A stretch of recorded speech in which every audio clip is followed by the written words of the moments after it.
السلام عليكم ورحمة الله وبركاته. ازيكم حبايبي؟ عاملين ايه؟ يا رب تكونوا بخير. طبعا هنعمل مع بعض النهارده الكبده بطريقتي. تعالوا اقول لكم، وجايز في ناس بتعملها بنفس الطريقه. اول حاجه معايا هنا طبق ده فيه فلفل حامي وفلفل بارد، يعني ده وده. وهنا معايا بقى البهارات، معايا توم باودر، بصل باودر، كمون، شطه، فلفل اسود، كمون، بابريكا. بس مش معايا غير كده. ودي الكبدة والقوانص لوحديها، معاها الليمون ومعلقة من التوم، وده بصل رش عليه الكزبرة. تعالوا اقول لكم اعملها ازاي. معايا هنا طاسة على النار.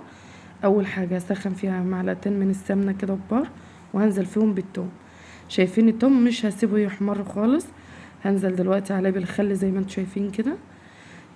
بحوالي، اللهم صل على سيدنا محمد، يعني نص كوباية الشاي كده خل. بس خلاص. هنزل بقى بباقي البصل. طبعا البصل ده كنت ادياله رشة من الكزبرة. يا جماعة ما بتخليش للبصل ريحة خالص. هبدأ اقلب بقى البصل كده مع بعضي ويدبل. اللهم صل على سيدنا محمد عليه افضل الصلاة والسلام.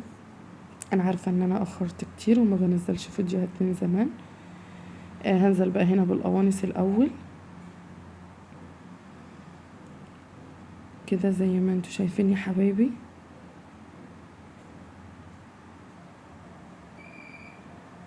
بصوا بقى يا جماعة، والله العظيم انا المفروض ان انا هنزل الفيديو على القناة اللي هي بنزل عليها اساسا، اللي هي ام جودي. هنا بعد ما قلبت القوانص يا جماعة، حسيت ان هي خلاص خدت لها تشويحة حلوة. نزلت بالكبدة مقطعاها برضو حتت صغيرة، شرايح كده بسيطة، يعني وسط، لا صغيرة ولا كبيرة. بصراحة حاسة ان في ناس اللي هو في انتقادات كتير بسبب القناة دي.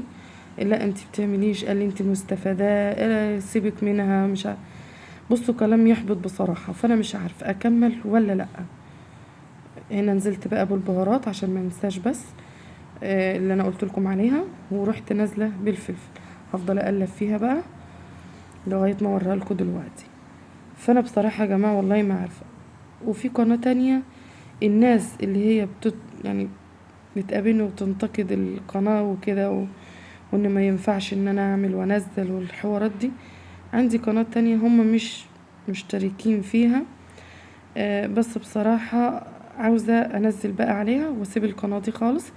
بس زعلانة بعد ما وصلت، يعني ما شاء الله دلوقتي المشتركين فيها بقوا 400 حاجة و70 مشترك. فاللي هو زعلانة ان انا هسيبها والله العظيم، بس غصب عني. فالله المستعان، يعني انا لسه مش عارفة هنزل على القناة دي اللي هي ام يوسف بتاعة الطيور، ولا هكمل على يوميات ام جودي.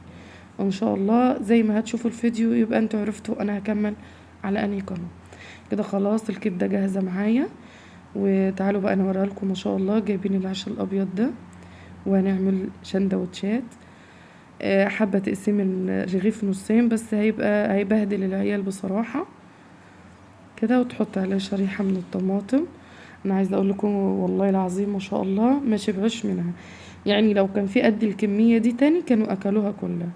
طبعا انا هجهز السندوتشات دي كلها وهوريكم دلوقتي، لان الحمد لله الحمل اتكسر. فالله المستعان. وان شاء الله يا جماعه والله العظيم بتمنى ان انتوا تحطوا لي اللايك، وانا مش بلح ولا حاجه.